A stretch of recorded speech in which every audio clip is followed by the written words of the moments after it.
Thank you, joyful singers. And good morning, everyone. Good morning. We are on the third principle today.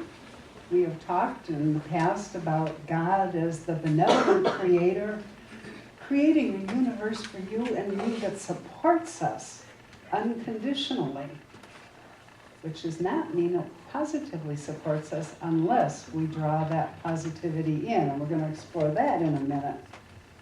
We understand that God lives in each one of us, that we are powerful. And what we're talking about today is prayer, where we can engage those divine capacities that each of us has to create the world we want, to create the life we want. And one of the cool things about the 5 basic principles that I discovered when I was new to Unity is when I prayed, I didn't have to beg and plead with God anymore. I didn't have to convince God that I was deserving of whatever it was I was praying for. I began to understand that God's will for me was all good all the time. That to me was really exciting. I also began to realize when I learned to pray affirmatively that I wasn't praying to convince God to do something. I was praying not to change God, but to change me. You know, part of the two-edged sword about unity is whatever we're experiencing in life, it's our responsibility. God and the universe isn't doing it to us. We are drawing it to us by our thoughts. So in Unity, we focus on waking up, on becoming conscious and aware of the thoughts we're putting out so that we can choose what thoughts and ideas we want to be sending out into the world and sitting back and receiving the blessing from those thoughts. And some years ago, I had a lovely, lovely lady in my life. She was like another mother to me in a lot of respects. Her name was Dorothy. And dear sweet Dorothy was raised totally immersed in a Catholic tradition. In fact, she lost her mother at a young age and was sent to a convent school as a child. So her whole life was around basic Catholicism and everything the nuns had to say. Dorothy and I got to know each other over a number of years, and we always had really interesting conversations when we went to lunch or went bumming. Bumming was Dorothy's word for, let's go shopping. So we'd go bumming and we'd go to lunch and we'd have these wonderful talks. And my way of thinking from a Unity perspective was just a whole world different from what she was brought up with. And a little bit at a time along the way, I tried to share with her Unity ideas, Unity principles. And sometimes she kind of got them. Other times she was not real sure about this radical stuff I was spewing. Well, Dorothy had a couple of granddaughters. One of her granddaughters was Kelly Ann. Kelly Ann lived in another state and was struggling with alcoholism. Kelly Ann had a job that she liked, but Dorothy was terribly worried that Kelly Ann would fall off the wagon, she'd lose her job, she wouldn't be able to pay her rent, she'd lose her home, and Dorothy would go on and on and on about all of these horrible things that might happen to Kelly Ann. And of course, as a good unitic, I would try and say, well, Dorothy, don't focus on what you don't want. What do you want for Kelly Ann? Well, I want her to be happy. I want her to be successful in her AA program. But what if this happens? And what if that happens? And then that'll happen. And she'd just completely throw herself into everything horrible that could happen if Kelly Ann happened to fall off the wagon. Well, we were having basically this same conversation every couple of weeks when we got together. Sooner or later, we get back to talking about Kelly Ann, and sooner or later, she'd start immersing herself all over again in all the awful things that might happen with Kelly Ann. And no matter what I said, she just didn't seem to get that all of her worry was actually praying for what she didn't want for her granddaughter. I was getting a little frustrated trying to communicate this message effectively, and she was in a tizzy about what might happen to Kellyanne. And at one point I said, "Do you want me to pray with you for Kellyanne?" And she said, "Oh yes, would you?" I said, "Of course." So we sat down, we were knee to knee, we held hands. I thought, I gotta land this message pretty dramatically. So my prayer was, "Dear God, our hearts are filled with thoughts for Kellyanne. We're fearful of what might happen to her. We're afraid that she's going to fall off the wagon and wind up in the gutter. And we pray for that. And then we pray that she's going to lose her job." And about this time, Dorothy opened her eyes and she jerked my hands, almost pulled my shoulders out of the socket. Her eyes were flaming. She said, "What are you doing?" And I said, "Well, I'm just doing what you're doing. I'm praying for what I don't want for Kellyanne, just like you do every time you worry and invest yourself in that worry."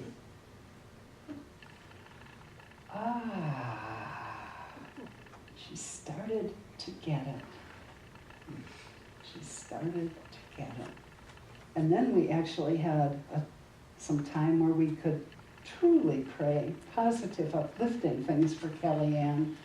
And when we were done, I opened my eyes and I looked at her, and I saw a different Dorothy. I saw a face that was relaxed and calm. Those little red lines between her eyebrows and across her forehead, they were all relaxed and peaceful. And I said, "How do you feel?" And she said, "Oh, Laurie, I'm so relieved. I'm glad we prayed for Kellyanne your way." And I said, "How did you feel when you were worried about all the awful things that might happen to Kellyanne?" "Oh my gosh, I felt just awful. My stomach would clench." And she went on and on about that. And I said, "Stop. I don't want to go there." But we began a habit of praying for Kellyanne. We'd get together every couple of weeks, do lunch, do a little shopping, and we'd always pray for Kellyanne. And the interesting thing that unfolded, that she and I both became aware of, is that as we prayed for Kellyanne positively, affirming her good and seeing her happy and successful, Kellyanne seemed to do better and better in her AA program. She got a promotion at work into a job that was much more to her liking and a little more income as well. Kellyanne thrived. And my friend Dorothy was much more peaceful. Prayer changes things. It changes us. And that's a good thing if we are praying positively, and if we are praying not from the problem, but from the solution. Some years ago, I was down at Unity Village doing some credentialing work, and I was doing a class on prayer. We pray a lot down at the village. We meditate a lot. It's really cool. We don't have life to deal with down there. We kind of sequester ourselves. Our prayer instructor told us that the next day we were going to have a very special guest in our prayer class. It was another Dorothy, actually. It was Reverend Dorothy Pearson. Some of you have been at the village. Some of you know Reverend Dorothy. She was a venerable elder, if you will, at Unity Village. When I was there, she was, I believe, one of the last people on campus that actually knew the Fillmores. She studied with Charles and Myrtle Fillmore. She was ordained by them. She taught with them, and then went out to lead churches on her own, but eventually retired and came back to the village. She was exceedingly highly regarded, and her appearances on campus at the village were always an exciting occasion when Reverend Dorothy would show up. Well, we were excited. She was going to come talk to our prayer class. So we all showed up in class, and we all got settled in our chairs, and our instructor was talking about, again, how Reverend Dorothy was going to be joining us, and we're ready. Oh, we can hardly wait to hear how Reverend Dorothy's going to enlighten us so much. And then the door opened, And here came Reverend Dorothy in a wheelchair, being pushed by her husband. And we were shocked. Now, Dorothy was well into her 80s at that point, maybe even pushing 90. But we just had not expected to see this vital woman in a wheelchair. And we were stunned. And he wheeled her chair into the middle of the room and positioned it just so. And then he kind of stepped back, and Reverend Dorothy looked at each one of us, absolutely nailed us to our chairs with the intensity of her gaze. And she said, "See me whole." What? "See me whole," is what she said. And we all sat there still stunned, trying to take in this, what we weren't expecting. And then she continued and she said, "I have just taught you everything I know about affirmative prayer and have taught for the last 40 years. See me whole." And we looked at her, and slowly the light came on. If you'd been a mouse in the corner, you would have seen little light bulbs come on over people's heads. Because we got what she was saying. She was saying, pray from the solution. Don't pray that I be healed from whatever this physical malady is that put me in a wheelchair. See me whole. Pray for what you want from me. And then she went on to explain that that is affirmative prayer for ourselves and for others. And it's really that simple. Pray from the solution. Pray with the focus on what you want to create, not with the focus on what you would prefer not to experience in your life. And there's one more aspect about affirmative prayer that you need to keep in mind, and that's the aspect of feeling.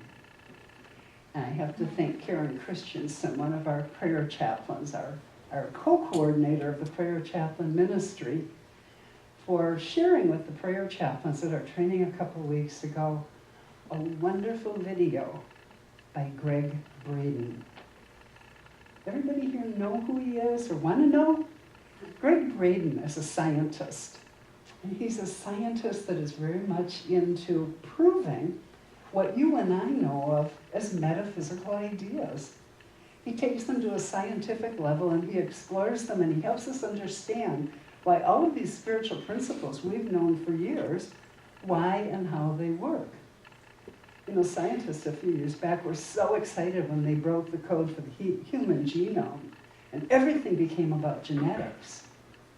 And Braden said, not quite so fast. And through his research and documentation, he has expanded the field of genetics to epigenetics. Because he understands it's not just genetics that makes life happen. It's our thoughts combined with genetics that makes all the difference in the world. The video that Karen Christensen shared with us at our chaplain training was a video of Greg Braden talking about praying with feeling. If you want to check it out, it's on YouTube. Look up Greg Braden, YouTube, Praying with Feeling. And he talks about living in an area of the country that was experiencing a very severe drought. And a friend of his, a very spiritually elevated friend in his mind, said, we need to pray. We need to pray for rain. And so they went out into a secluded area outdoors to pray for rain. And Greg sat down and got comfortable and was expecting his friend to lead him in prayer. But his friend just got really quiet for a few moments, and Greg was sitting there kind of wondering, well, are we going to pray or aren't we? And after a couple of minutes, his friend said, okay, I'm hungry, let's go eat. And Greg said, wait a minute, I thought we were here to pray for rain. And his friend said, well, I did. And Greg said, well, What did you do? And his friend said, I got quiet. And in my mind, I could smell the ozone from the atmosphere that always precedes a refreshing rainfall. And as I sat in the silence, I could feel the raindrops washing over my body, washing away the dust and the dirt and creating a sensation of cleanliness.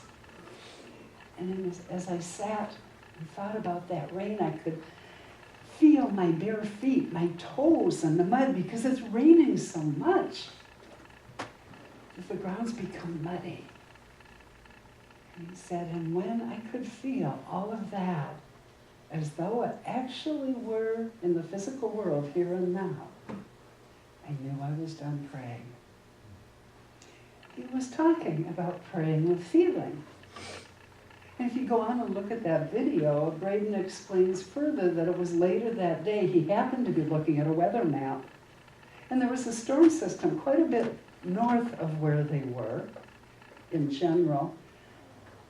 But amazingly, the part of the country where they had sat and visualized and felt rain, this northern storm system had a dip that produced rain, where they had been affirming and visualizing rain. Amazing. Prayer works.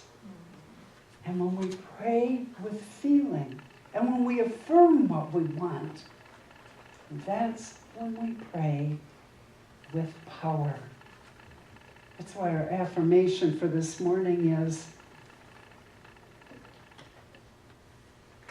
it's not here. Centered in awareness of my oneness with God, I create a fulfilling life with my thoughts, my intentions, and my feelings of the good I desire, knowing it already exists in the field of pure potential, that mind of God that's just waiting for us to tap into it. Prayer changes us. It draws us into communion with all that God is. And as we immerse ourselves in the thoughts and the feelings of what we truly desire, we call it into expression. Because what we're praying for already exists. We pray affirmatively, not from the problem. We pray from the solution, because it is our focus and our intention that makes all the difference in the world. And so it is.